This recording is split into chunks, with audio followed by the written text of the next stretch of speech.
চলছে মাহে রমাদান মুবারক। এই যে 17 রমজান আসতেছে, মুসলমানদের সঙ্গে কাফের সঙ্গে মুসলমানদের সর্বপ্রথম সম্মুখ যুদ্ধ হয়েছিল 17 রমজান। এই যুদ্ধের নামটা, যুদ্ধটা যেই জায়গায় হয়েছিল ওই জায়গার নাম হলো বদর প্রান্তর, বদর উপত্যকা। বদর একটা উপত্যকার নাম, জায়গার নাম।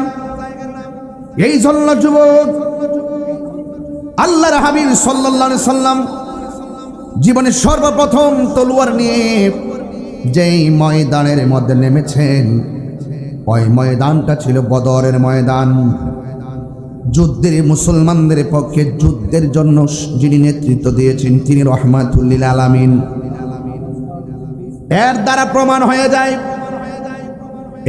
প্রমাণ হয়ে যায় শুধুমাত্র খানকায় বসে থাকার নাম ইসলাম নয়।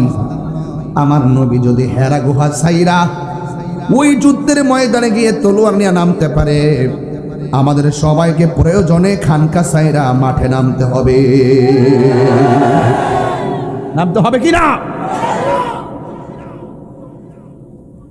এই জন্য আমার ভাইয়েরা, মুসলমানদের যুদ্ধের জিনিস নেতৃত্ব দিয়েছেন, সাহাবায়ে কেরামদের সঙ্গে যিনি নেতৃত্ব দিয়েছেন তিনি রাহমাতুল লিল আলামিন।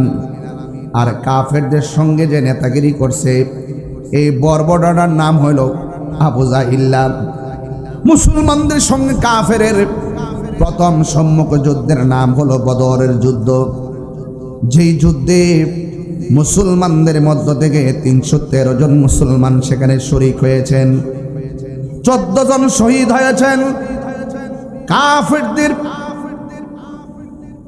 পরাজয় বরণ করতে হয়েছিল। হে যুবকের দল, এখনো সময় আছে, অন্তরের ভিতরে চেতনা জাগ্রত করেন। শুধুমাত্র অন্যায় দেখে চুপ করে থাকবেন না, অন্যায় দেখে প্রতিবাদ করা লাগবে।